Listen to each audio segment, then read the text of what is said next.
Hey everybody, I'm Scott. It's fundraising time again at antiwar.com. We need your help, and here's how you can help. Stop by antiwar.com/donate or call Angela Keaton, our development director, at 323-512-7095. That's 323-512-7095, or you can shoot her an email over to akeaton@antiwar.com. Thank you very much for your support.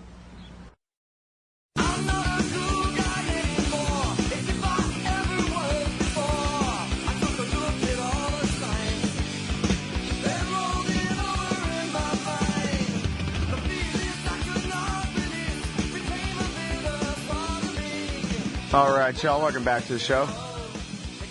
It's Anti-War Radio.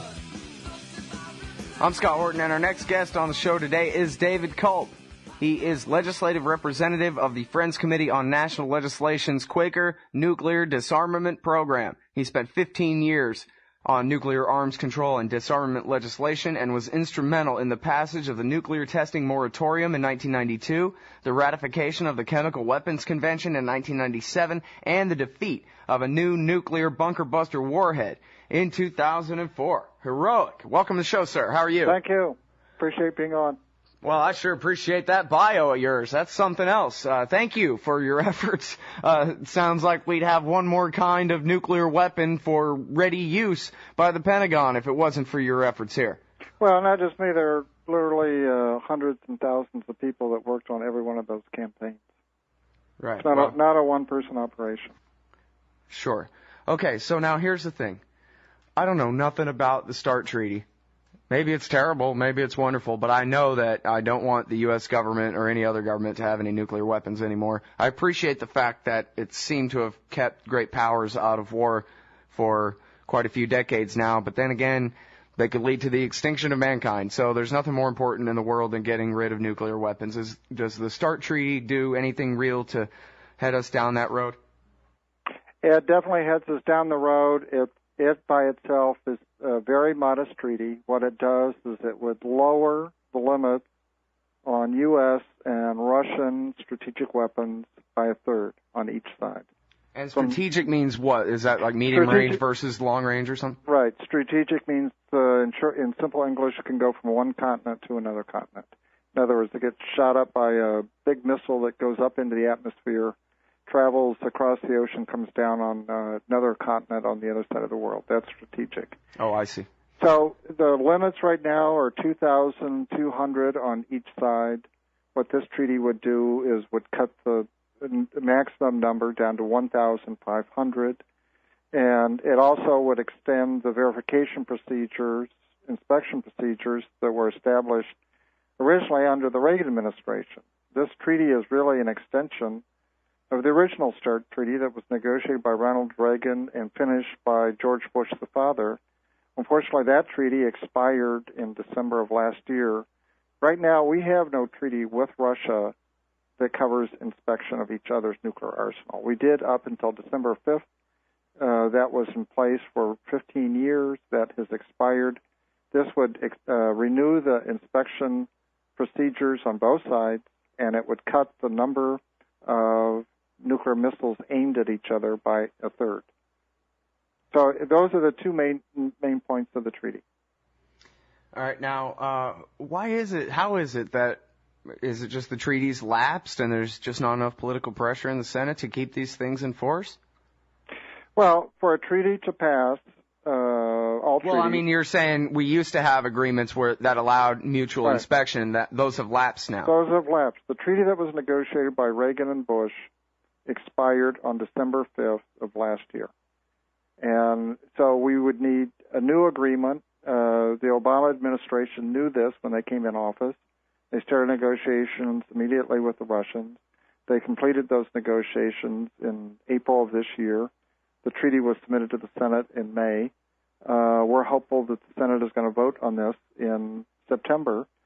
The last arms control agreement that came to the floor of the Senate passed 95-0. The treaty before that passed 92-4. In the past, these arms control agreements have passed by overwhelming bipartisan majority. This treaty has run into a lot of opposition. all the Democrats support it. Senator Lugar supports it, Republican from Indiana. Senator Bennett, Republican of Utah, is leaning for it. But almost all of the other Republicans are undecided, or at least unannounced. And there's a couple of Republicans out there, DeMint and Inhofe and Kyle, that are urging defeat of the treaty. Well, how hard is the administration pushing? They're pushing very, very hard. This is the priority of Secretary of State Clinton, the priority of Vice President Biden. They've got literally an army of people involved in providing answers to questions for Congress. Republican senators have submitted 787 questions on the treaty to the administration. A lot of people have had their August vacations canceled to try to answer those questions. Congress has held 21 hearings and briefings just on this treaty.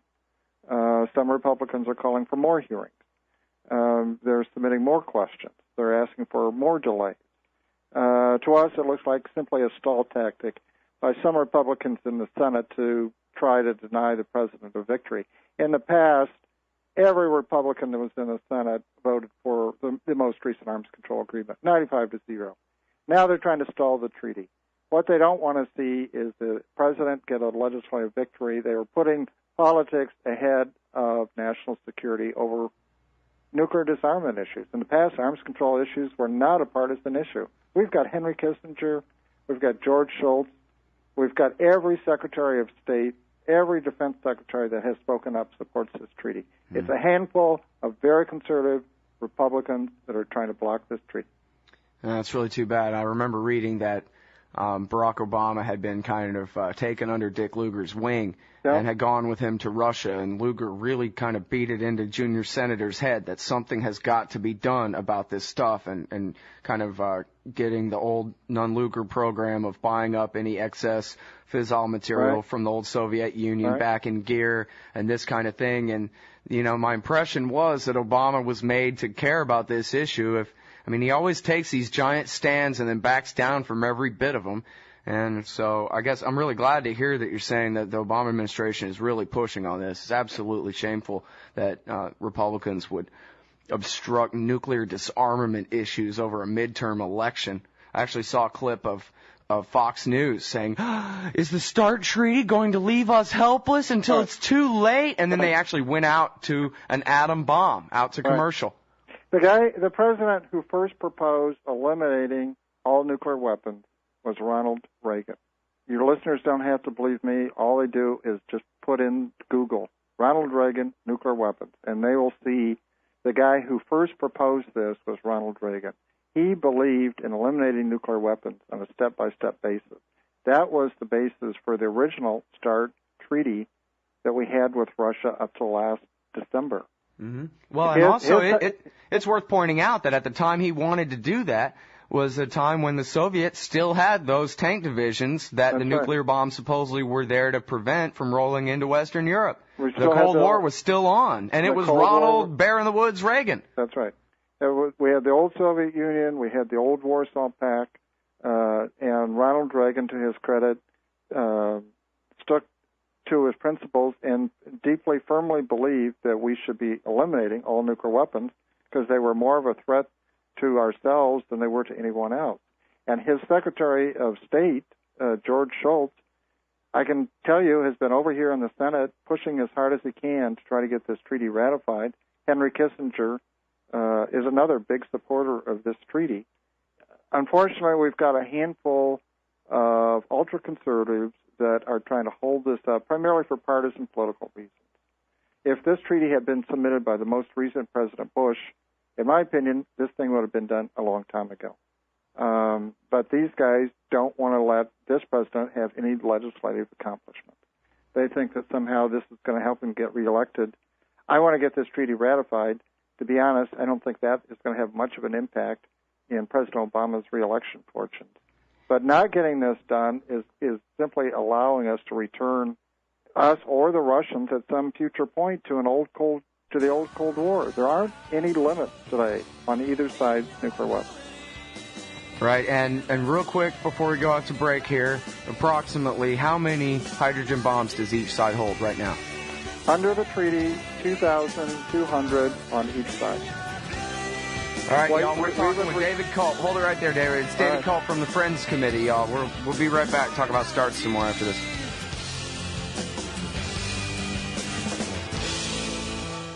Listen to LRN.FM on any phone, anytime. 760-569-7753. That's 760-569-7753.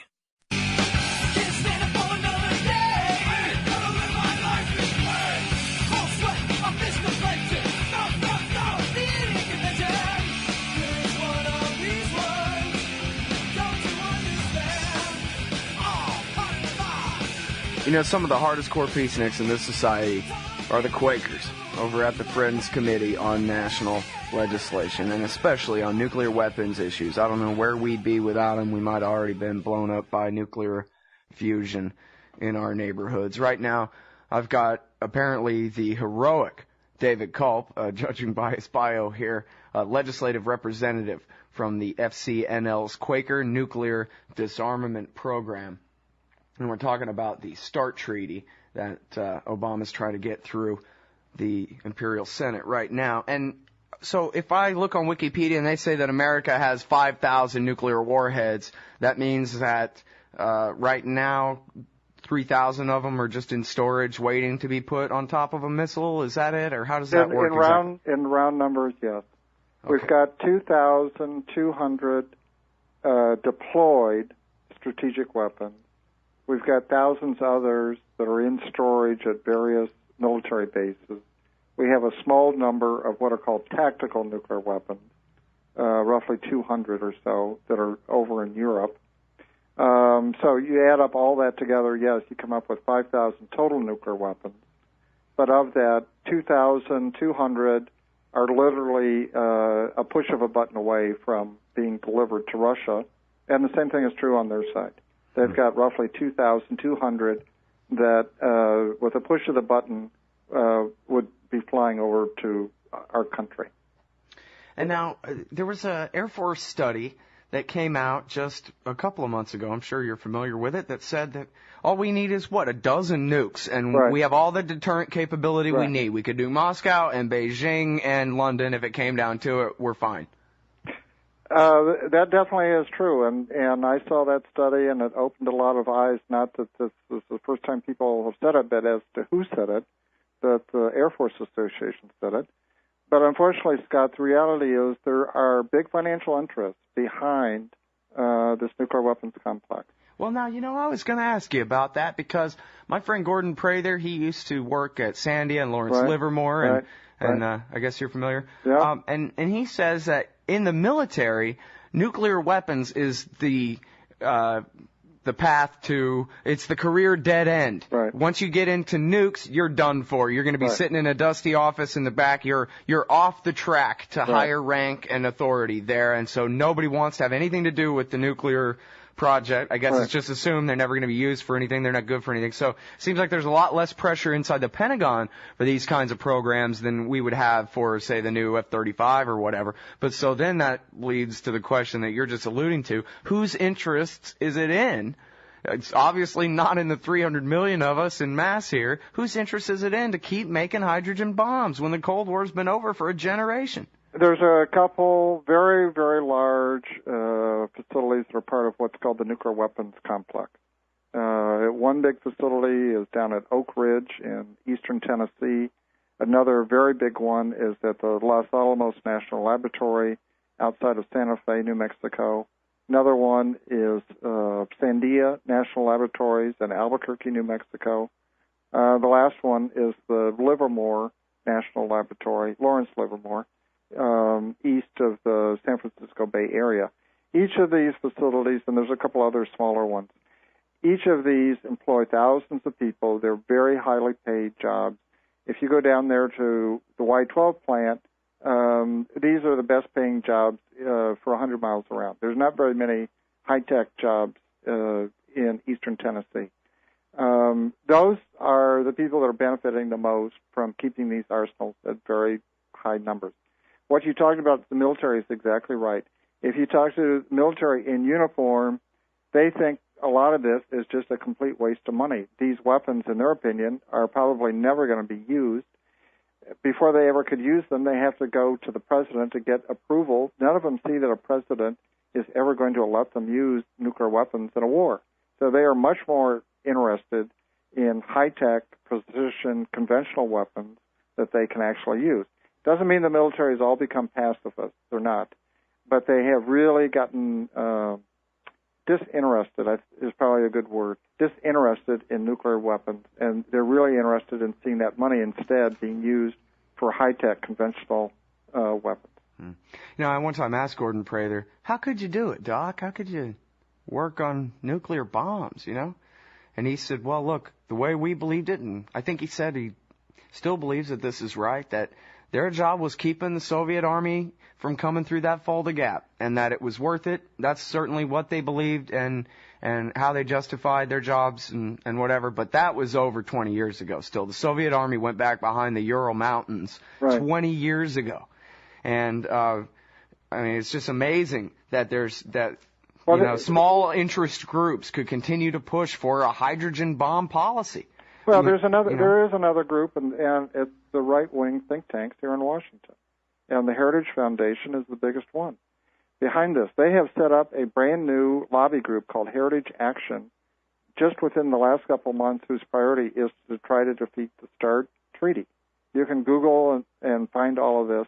They're the main group here in Washington that's opposed to it. Back home, outside of Washington, it's the people at these sites and the members of Congress that they represent. But the other thing people have to realize, it only takes a third of the Senate to block a treaty.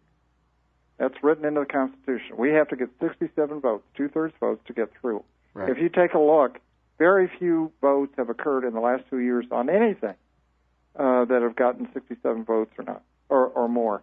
It doesn't take the most recent big contentious vote that we had was on the recent nomination for the Supreme Court justice. That got 63 votes. So it shows you how difficult it is to get to 67.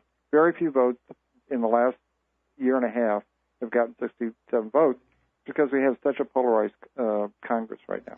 Well, it's just, you know, any senator who is just thinking about his political interests here and is thinking, well, you know, the Heritage Foundation from the right is saying that I better oppose it and whatever.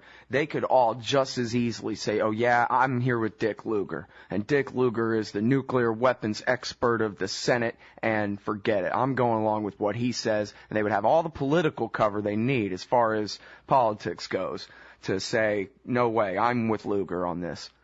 Well, I agree with you. Unfortunately, we've got a lot of political midgets in the Senate right now, really on both parties. And what you're talking about is a courageous stand of simply standing up and speaking common sense. And there are very few members of the Senate that are willing to do that today. Dick Lugar is definitely an exception. And what you just said, a lot of members of Congress will tell you privately that they deeply respect Dick Lugar and his knowledge and so on. But then they're not willing to take those tough stands. I mean, that's what they say over and over and over. You get some other people to take the tough stand, and I might be willing to follow along. Yeah, well, they'll take tough stands when it comes to any terrible thing, but when it comes to even moving us down the path of getting rid of the hydrogen bomb stockpiles in the world, that's a bridge too far. But I don't want to leave your listeners with too pessimistic of a view that all this is hopeless. Let me go through the numbers again. All the Democrats, the two independents, Senator Lugar of Indiana, Senator Bennett of Utah, you add all those up together, we're pretty confident of all of those, 61. And there's a couple other Republicans that we think once we get to a vote probably would vote for it. So we're not that far short. But to get a vote, we have to get 67. We've got 61 today that we can take to the bank. We got to get 6 more. We think this vote is going to come up perhaps late September, maybe the first week of October. Between now and then, there are literally dozens of organizations at the national level, at the local level, that are working very hard to get their senators to support this treaty. We're 6 votes short. It's the moderate Republicans are who we need, and there's a relatively good chance, 50-50 chance, that we can win this vote if we get it up for a vote. And how can people help you? Well, the best thing to do, people want to, first thing I'd encourage them to do is spend about 5 minutes doing their own research on the web. That's the beauty of Google. You can be your own research department. Take a look at the State Department website on this. If you want, take a look at the Heritage Foundation, too. You can Google our website, fcnl.org. Put together a very simple one-paragraph email and send it to your senator. Don't try to write a 3 or 4 page letter. People in Washington just don't have time to read that stuff. Write a very short, concise, in your own words, paragraph to your senator urging support for the START Treaty. All right, everybody, that is David Culp from the Friends Committee on National Legislation. Again, the website is fcnl.org. Thanks very much for your time on the show today. Thank you, Scott. I appreciate it.